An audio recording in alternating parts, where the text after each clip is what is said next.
Assalamualaikum warahmatullahi wabarakatuh. Perkenalkan, saya Oni Oktavia dengan NIM 21042330 dan rekan saya Vigo Dwi Putra dengan NIM 21042369. Nah, di sini kami akan mempresentasikan hasil laporan observasi lapangan kami pada mata kuliah Pemerintahan Nagari atau Desa dengan judul Analisis Kepemimpinan, Pembangunan, Pemberdayaan Masyarakat dan Pelayanan Publik di Nagari Pawaduo Nembatigo dan Nagari Alam Pawaduo. Di sini kita akan membahas mengenai profil Nagari Pawaduo Nembatigo, selanjutnya profil Nagari Alam Pawaduo, yang ketiga konsep kepemimpinan, pembangunan, pemberdayaan, dan pelayanan publik, dan yang keempat yaitu hasil observasi lapangan.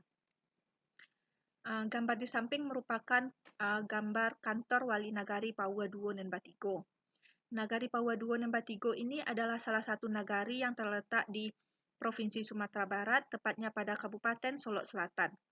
Nagari dengan luas 66,70 km persegi dengan jumlah penduduk sebanyak 2.993 jiwa, di mana 1.572 jiwa diantaranya adalah laki-laki dan sisanya yaitu sebanyak 1.421 jiwa adalah perempuan. Nah, Nagari Pawaduo Nembatigo ini terdiri dari 4 jorong.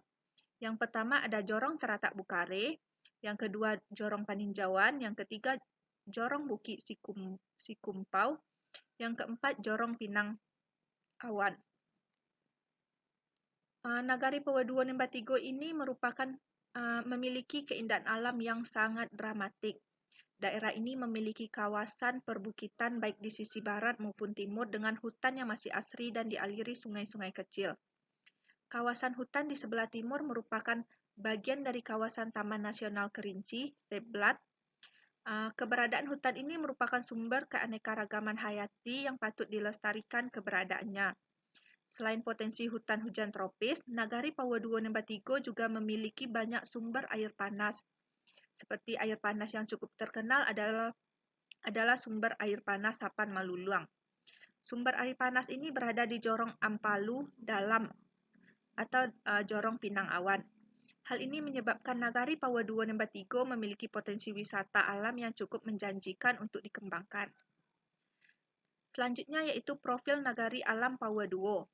Nah, dapat kalian lihat gambar di samping merupakan kantor Wali Nagari Alam Pawaduo. Nagari Alam Pawaduo ini berada di Kecamatan Pawaduo, Kabupaten Solok Selatan, Provinsi Sumatera Barat. Dengan luas nagari 99,01 km persegi, Nagari Alam Pawaduo berpenduduk 7.534 jiwa yang terdiri dari 3.751 laki-laki dan 3.783 perempuan, serta 1.802 rumah tangga. Terdapat 1 unit puskesmas sebagai fasilitas kesehatan serta 11 unit masjid dan 19 unit musola di Nagari Alam Pawaduo ini. Nah, jorong di Nagari Alam Pawaduo ini terdapat 10 jorong. Yang pertama ada Jorong Pekan Selasa, Jorong Durian Tigo Capang, Jorong Ampalu, Pekonina, Sapan Sari Pekonina, Jorong Kampung Baru Pekonina, Jorong Teratak Tinggi Pekonina, Jorong Cimancong, Jorong Karang Hitam, dan terakhir ada Jorong Lubuak Paraku. Objek wisata pada Nagari Alam Pawaduo ini yaitu wisata berupa hot water boom, kawah panas, air terjun Pakan Selasa, dan air terjun Jorong. Gambar di samping merupakan gambar wisata hot water boom di Nagari Alam Pawaduo. Yang ketiga, kita akan masuk kepada konsep kepemimpinan, pembangunan, pemberdayaan, dan pelayanan publik. Pengertian kepemimpinan. Kepemimpinan diartikan sebagai kegiatan untuk mempengaruhi orang-orang terhadap tercapainya tujuan organisasi. Menurut Samsul Arifin, menyatakan bahwa kepemimpinan adalah suatu kegiatan untuk mempengaruhi orang lain dan merubah perilaku seseorang untuk mencapai suatu tujuan, baik tujuan perorangan maupun tujuan kelompok. Indikator kepemimpinan ini menurut Samsul Arifin ada 5. Yang pertama, kemampuan untuk membina kerjasama dan hubungan yang baik. Yang kedua, kemampuan yang efektif. Yang ketiga, kemampuan yang partisipatif. Keempat, kemampuan dalam mendelegasikan tugas dan waktu. Dan yang terakhir adalah kemampuan dalam mendelegasikan tugas dan wewenang. Pengertian pembangunan. Secara umum, pembangunan sebagai suatu proses perencanaan yang dilakukan oleh birokrat perencana pembangunan untuk membuat perubahan sebagai proses peningkatan kesejahteraan bagi masyarakat. Menurut Siagian, pembangunan merupakan suatu usaha atau rangkaian usaha, pertumbuhan dan perubahan yang berencana dan dilakukan secara sadar oleh suatu bangsa, negara, dan pemerintah menuju modernitas dalam rangka pembinaan bangsa. Yang ketiga yaitu pengertian pemberdayaan masyarakat. Konsep pemberdayaan berasal dari kata dasar daya yang mengandung arti kekuatan dan merupakan terjemahan dari bahasa Inggris yaitu empowerment. Dalam hal ini, konsep pemberdayaan mengandung arti memberikan daya atau kekuatan pada kelompok yang lemah yang belum mempunyai daya atau kekuatan untuk hidup mandiri, terutama dalam memenuhi kebutuhan pokok atau kebutuhan dasar hidupnya sehari-hari, seperti makan, pakaian, rumah, pendidikan, dan kesehatan. Nah, adapun tujuan utama dari pemberdayaan masyarakat ini adalah untuk memberikan kekuatan kepada masyarakat, khususnya bagi kelompok yang lemah. Ukuran keberhasilan dari pemberdayaan masyarakat ini dapat dilihat dari seberapa besar partisipasi masyarakat dalam program ini. Kemudian indikator pemberdayaan masyarakat ini menurut Soeharto ada 4. Yang pertama adalah kegiatan yang terencana dan kolektif. Yang kedua, memperbaiki kehidupan masyarakat. Yang ketiga, prioritas bagi kelompok lemah dan kurang beruntung. Yang ketiga adalah prioritas bagi kelompok lemah atau kurang beruntung. Dan yang keempat, dilakukan melalui program peningkatan kapasitas. Selanjutnya yaitu pengertian pelayanan publik yang akan dilanjutkan oleh rekan saya. Sekian, terima kasih. Baiklah, selanjutnya pengertian pelayanan publik. Dalam Undang-Undang Nomor 25 Tahun 2009 tentang Pelayanan Publik, dijelaskan bahwa pelayanan publik adalah kegiatan atau rangkaian kegiatan dalam rangka pemenuhan kebutuhan pelayanan sesuai dengan peraturan perundang-undangan bagi setiap warga negara dan penduduk atas barang, jasa, dan atau pelayanan administrasi yang disediakan oleh penyelenggaraan pelayanan publik. Selanjutnya, indikator kualitas pelayanan publik.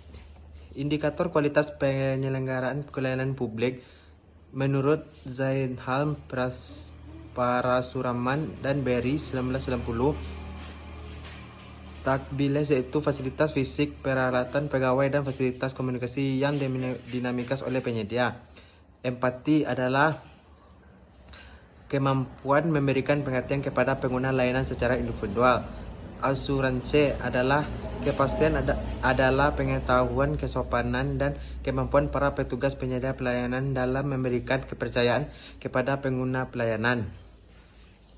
Rehabiliti atau rehabilitas adalah kemampuan untuk menyelenggarakan pelayanan yang dijanjikan secara akurat.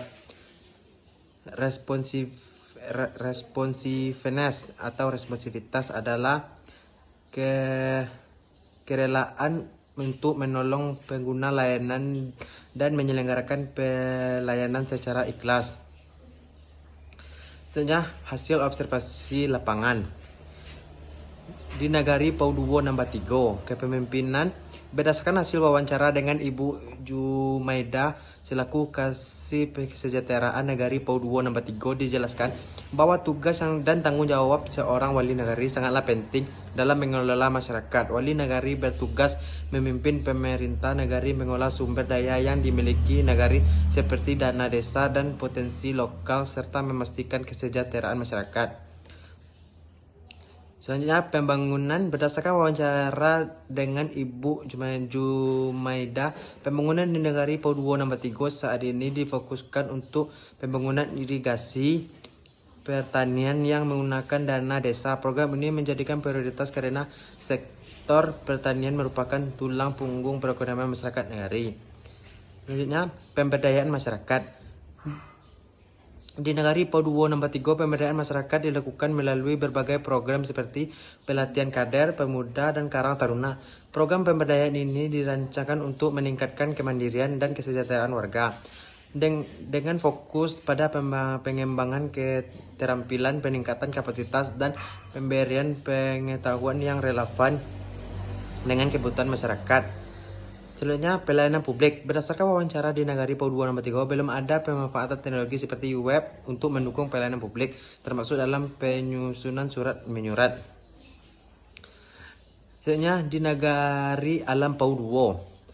Kepemimpinan. Dalam wawancara dengan Daswita Murni, Sekretaris Nagari Alam Pauduo, beliau menjelaskan bahwa wali nagari dipilih melalui proses demokratis di mana masyarakat yang memenuhi syarat dapat mencalonkan diri atau memilih calon wali nagari. Proses ini menggunakan sistem suara terbanyak yang diatur oleh peraturan daerah dengan calon yang memiliki pengalaman dan pemerintahan dan hubungan baik dengan masyarakat. Evaluasi kinerja wali nagari dilakukan secara berkala, baik setiap tahun maupun setiap akhir periode kepemimpinan yang berlangsung selama 5 tahun. Pembangunan. Menurut informasi dari observasi, Daswita Murni menjelaskan bahwa pembangunan di Nagari Alam Pauduo mencakup aspek fisik dan non-fisik yang bertujuan untuk meningkatkan kesejahteraan masyarakat. Pembangunan fisik seperti irigasi, pertanian, dan di jorong-jorong menjadi prioritas utama karena dapat meningkatkan produktivitas pertanian yang merupakan sektor vital bagi masyarakat nagari. Selain itu, pembangunan infrastruktur seperti jalan, jembatan, dan fasilitas umum juga menjadi fokus utama untuk memperlancar akses dan mobilitas masyarakat. Selanjutnya, pemberdayaan masyarakat. Di Nagari Alam Pauduo, program pemberdayaan masyarakat yang dilakukan di nagari ini melibatkan kepelatihan kelompok tani untuk meningkatkan keterampilan dan kemandirian ekonomi. Program ini bertujuan agar masyarakat, khususnya petani, dapat mengelola usaha tani mereka dengan lebih baik dan efisien, yang pada gilirannya dapat meningkatkan kesejahteraan mereka. Terakhir, pelayanan publik. Dalam wawancara dengan Daswita Murni, Sekretaris Nagari Alam Pauduo, beliau menyampaikan bahwa pelayanan publik yang paling dibutuhkan oleh masyarakat negeri antara lain surat keterampilan tidak mampu, SKTM, surat keterangan usaha, surat domisili, dan berbagai surat administratif lainnya. Saat ini pelayanan publik di Nagari Alam Pauduo belum dilakukan secara online, sehingga masyarakat harus datang langsung ke kantor wali nagari untuk mendapatkan layanan tersebut. Baiklah, itulah hasil observasi yang kami lakukan di Nagari Pauduo nomor 3 dan Alam Pauduo. Jika ada kata yang salah, saya mohon maaf. Saya akhiri dengan Assalamualaikum warahmatullahi wabarakatuh.